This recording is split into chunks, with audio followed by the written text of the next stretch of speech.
Welcome to Road to the College Football Playoff, presented by Northwestern Mutual. Joe Tessitore with you as we center our attention on Georgia and their road to the college football playoff. When Kirby Smart accepted the head coaching job at his alma mater, he very much knew the pressures that came with having that gig. He also knew how to deliver on those expectations. What we didn't know is that he would do it in just 2 seasons there in Athens. And keep in mind, unexpectedly, this would come with a true freshman at quarterback. It would come in a top-heavy conference with 2 other legitimate national title contenders. And it would come with his former boss still on top of the world in Tuscaloosa. Considering all of that, it was an impressive road to the college football playoff for the Dogs.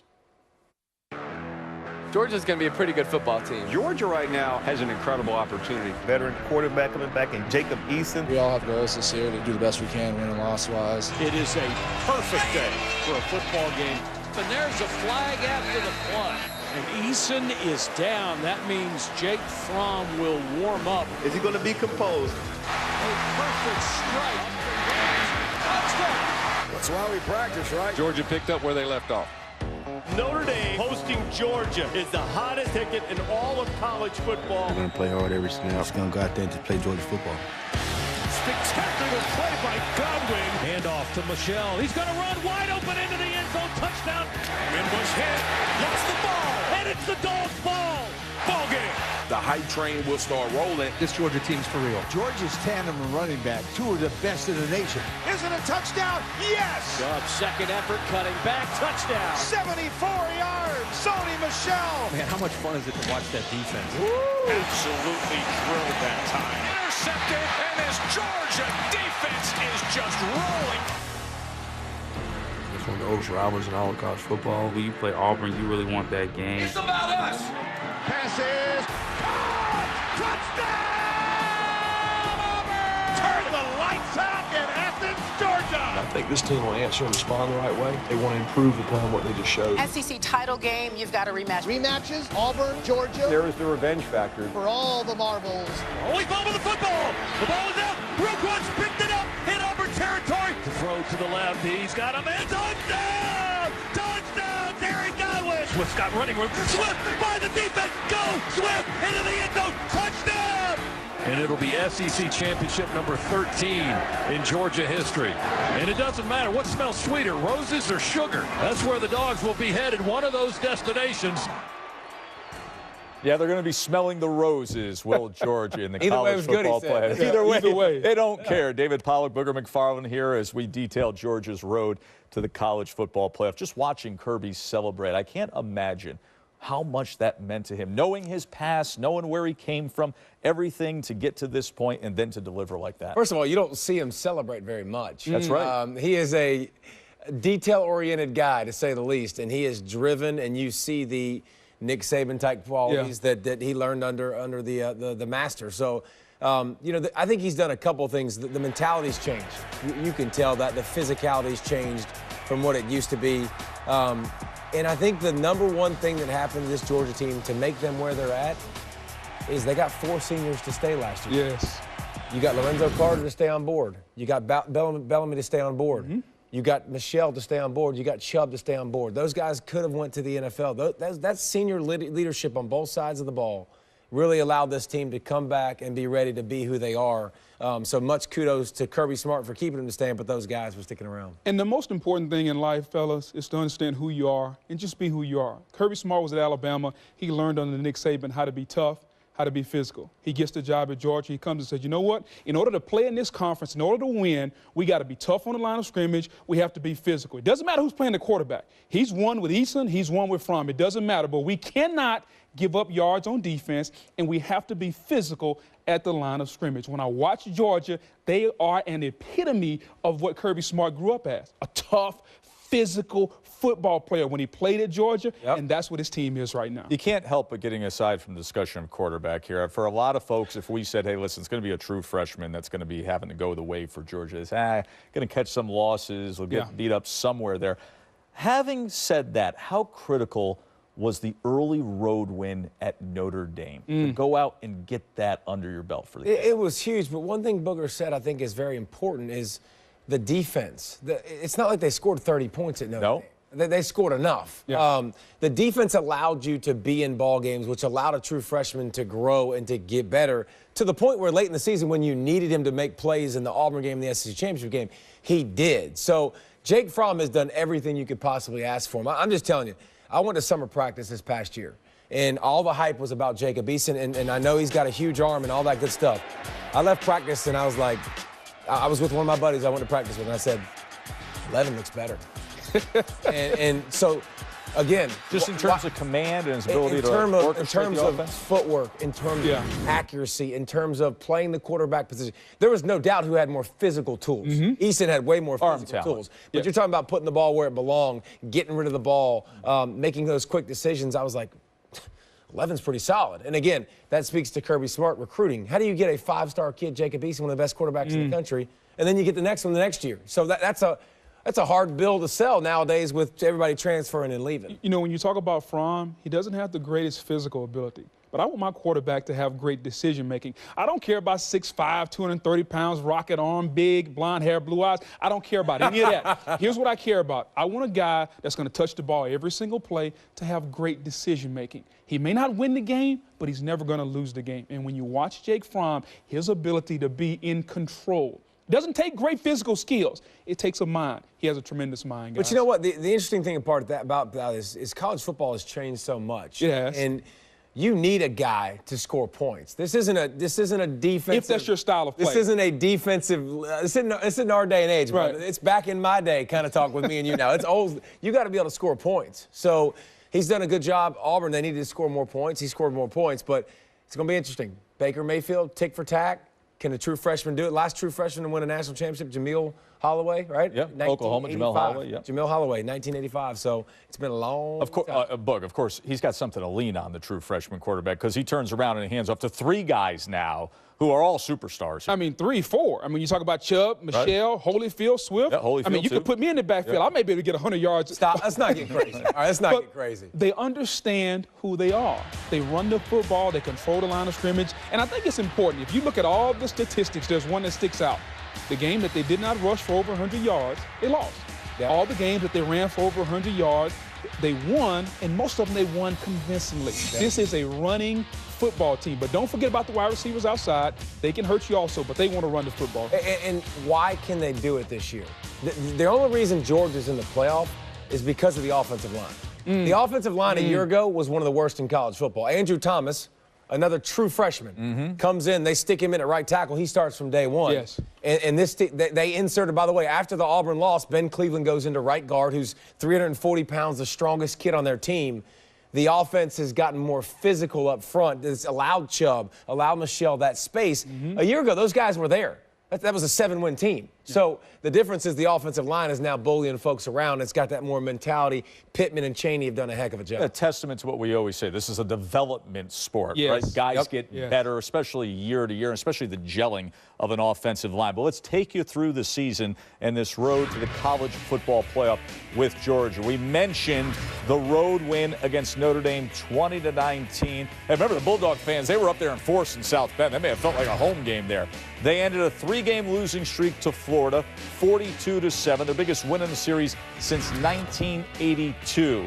The rushing attack was stymied in the 40-17 loss at Auburn, as Davey mentioned. That was November 11th, but revenge would come in a real balanced attack in Atlanta to win the SEC championship game. You answered it earlier, but I want to turn and ask it to you. Mark Richt had talent. Mark Richt is a good coach. He proved that this year at Miami. What do you think was really different? Why they were able to get through and over this final hurdle here as a program? Mark Richt was an offensive coach. Kirby Smart is a defensive coach. Different philosophy, how you build your team. More importantly, the mindset of the football team. Yep. Football is all about mentality and how you approach the game. We all have talent when we play during our day, or even this day now, but the mentality that you want to go out, how you want to win. We've seen teams in the SEC with a lot of talent, but they don't have the mentality to be tough, to be physical. I think that's the biggest difference. Mark Richt's team, maybe a little pass happy, maybe a little softer. There's no chance that Kirby Smart and his team are going to be soft. They're going to be physical, and they don't mind winning games 7-3 or 7-6, as long as you win the football game and how you win it. I think when you always hire a coach, I think the natural inclination is to go the opposite direction. Yep. Look at the sideline demeanor. I mean, that's in a nutshell what it is. Coach Rick, he was at the job for 15 years. Naturally, over 15 years, you get kind of complacent. You kind of lose your edge a little bit. Kirby's full of edge. He's full of in your face. He's coaching the game at the end of the game when new guys are going in, when they're up 40, like it's the last play of the game. That's right. And he's running and he's getting people's faces. And that's a huge difference from Coach Rick and what he had in the past. He's also full of top-level linebackers, especially Roquan Smith, who can dominate when he wants to. Boy. Guys who can run off the edge and guys who can run sideline to sideline. Size them up for me.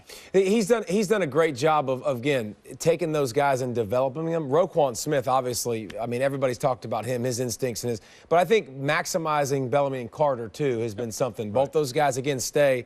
You saw the impact in the Notre Dame game. You saw the impact. Sack fumbles to win the game. Auburn game. Auburn's driving down the field. People didn't talk about this enough, I don't think. They're driving down the field, up 7-0 in the red zone. Bellamy gets a sack. Fumble, they take care of the football, go down, and the rest is kind of history in that ball game. Otherwise, who knows what could have happened. But again, the edge, the mentality, bringing in some of the new guys. Trent Thompson's been another guy along the defensive line that's been really, really good for them. So they've taken those guys, they've developed them, they've made them better. And that defense, they don't give anything away. They top make you five take everything. Unit group in the country, the Georgia linebackers? I think they're top 3. And I think it's because not only the way Kirby coaches them, but you mentioned Trent Thompson and the guys up front. Anytime you play a 3-4 style of defense, the nose tackle, the 2 defensive ends, they get no credit, they get no love, but they are essential to allowing those linebackers to fast flow and make plays. In Georgia, Trent Thompson, he anchors that unit. Yeah, and 97 in the inside. Big boy, he eats people. Just watch him. It'll be fun to watch. Much more to come here on the road to the college football playoff. You know, James Brown, the legendary singer, once wrote a song about Georgia's defense. We're going to explain how this year's Dogs are keeping that legacy alive. Look at those moves, Dave. Road to the College Football Playoff is presented by Northwestern Mutual. Northwestern Mutual. We help you live life differently. You're watching Road to the College Football Playoff, presented by Northwestern Mutual. Rose Bowl presented by Northwestern Mutual is going to be a great matchup of strength on strength. Everybody knows about the high-flying Oklahoma offense led by Baker Mayfield, but the Georgia defense, the best the Sooners will face all season long. The Bulldogs have held opponents to just 13 points and 271 yards per game this season. Georgia defense is relentless, nasty. It's hard work. And it's up in the air, and it is intercepted by Dominic Sanders. Wimbush hit, lost the ball. A lot of people say Georgia's defense right now is playing very Alabama-like. Do you think that's fair? Do you like that? Well, I would argue that they're playing junkyard dog-like. A little bit into the history of Georgia, they used to call the junkyard dogs just about the manner in which they played. It's not always pretty, but they're hungry, they're fast, they're physical. Violent. It's like some dogs that protect their turf. And it's just more so about like an aggressive at all times and don't take anything lightly. That old nasty dog sitting out in front of the junkyard, he was protecting the junkyard to make sure nobody came in there and got anything.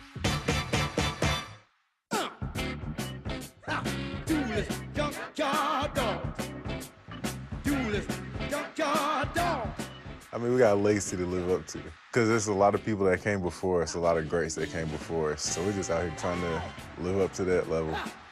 I know they're the old school defense, but I like to tell people we're the savages now. We're the savage dogs. We're the new school guys. Davin Bellamy got the sack, and the ball came out, and it's the Dogs' ball. Sack back at the 6-yard line. Ball came loose, picked up, Georgia touchdown. Some dogs that's going to get out there, going to be physical, you know, and that's going to play into the whistle blow. We're going to hit you hard. We're going to hit you for straight 4 quarters, and we're not going to stop.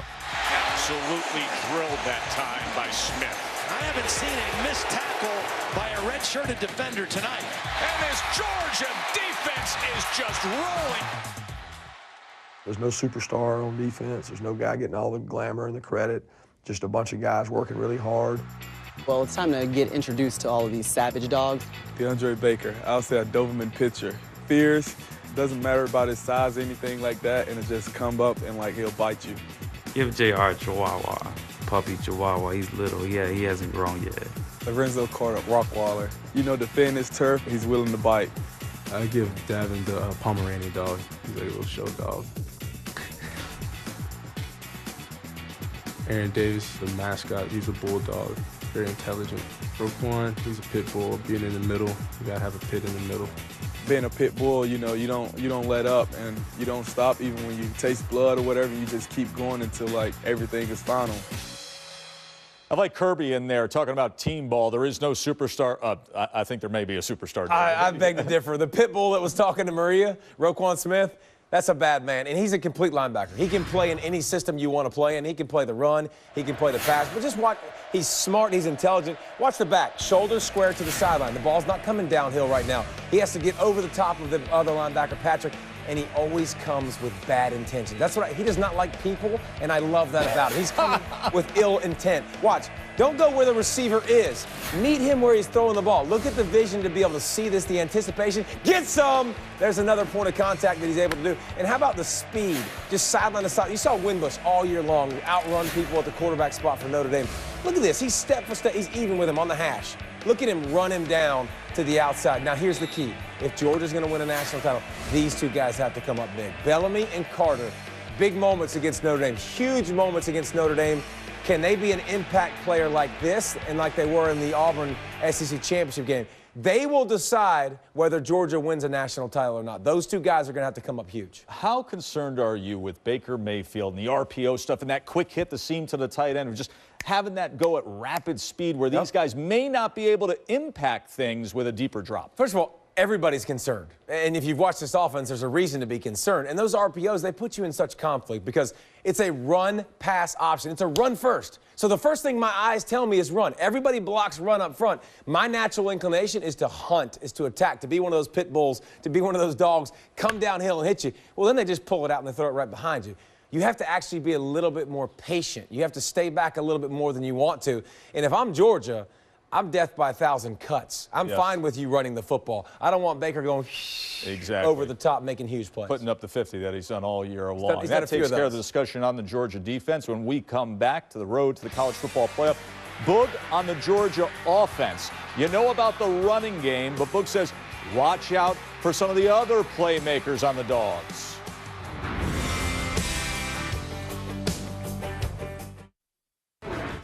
Road to the College Football Playoff is presented by Northwestern Mutual. Northwestern Mutual. We help you live life differently. Should be a wildly entertaining Rose Bowl game out there in Pasadena between Georgia and Oklahoma. Georgia's path to the playoff has been the focus of our conversation. Listen, there's a lot of obvious spotlight matchups in this game, but then we go a little further out onto the perimeter, and this is what you want to talk about. Are there some advantages that Georgia has beyond the run game? Well, I think if you're Georgia, anytime you can run the football as effectively as they can, you're going to get one-on-one matchups on the outside. So you have to have wide receivers that can win. And the emergence of Wims and Godwin on the outside have opened the offense up a little bit. Wims, I mean, he's just come on the scene like gangbusters. His ability to stretch the field and be that big play threat. Terry Godwin, of course, he came in as the heralded 5-star. His emergence, the consistency of him getting better and better. And I think the tight end, whether it's Blazevich or Nada, I think that's the comfort zone for Fromm. Anytime the outside is a little hectic, it's a little in disarray, he looks over the middle to the tight end. I think the ability for them to run the football sets up everything because they're going to dictate the coverage you have to play to stop the run. You're going to get a lot of one-on-one matchups on the outside, and Fromm loves to hit those. Yeah, and the best ball Fromm throws is a back shoulder. Yep. He throws it as well right now as anybody in the country. So when you get man, which you're going to get, and you have to load the box, you're going to see a ton of that. Wims, came out of nowhere, completely out of nowhere. And he's the most athletic playmaker on the outside. He's also a big body. And the three guys that Boog mentioned are all big bodies, right? Blazevich and Nauta. And Wims goes 6'4", upwards of 220. And I haven't seen him lose a jump ball this season. Right. I mean, he literally, if the ball's in the air, it's his. So he'll have to make big plays because they're going to be concentrating, obviously, on that backfield. Where will your eyes be in this matchup when Georgia's on offense? I think the natural inclination for both sides for me is always the line of scrimmage. And when Georgia has the ball, the offensive line, the biggest area of improvement for them, how do they handle up front? Because Oklahoma's undersized. No matter how way you splice, how many ways you want to do it. You can call the Big 12 what it is. They're undersized. I don't see a lot of guys in the trenches that can make a bunch of plays. How do those guys get off blocks of the big uglies up front? And then how do they tackle Michelle, Chubb, and Swift in space? Because those guys are as big as their linebackers. Right. They're as big as their safeties to an extent. So I mean, they're going to be a handful. I want to see how comfortable Jake Fromm looks based on the coverages and what he's seeing on the other side of the football. When you have a young quarterback disarray, confuse him. I think Oklahoma and Stoops, they're going to try to bring a lot of different blitzes, run blitzes, pass blitzes, to try to confuse the young quarterback. I want to watch his eyes. If his eyes are moving too quick, that lets me know his brain is moving too quick. If his eyes are calm, then his brain is calm. He's still a young quarterback. He's played a lot of football, but he's still young. Can he handle the moment of being in a college football playoff game? I'll be able to tell that by watching his eyes. Davey, is he equipped to do that? I mean, you've spent a lot of time with the guy. Is that his disposition where he's going to want that moment, want that stage, and handle that kind of pressure? He's a natural leader. Is he? He's everything you want. I mean, he's the guy that looks everybody in the eyes. He's the guy that talks to the team.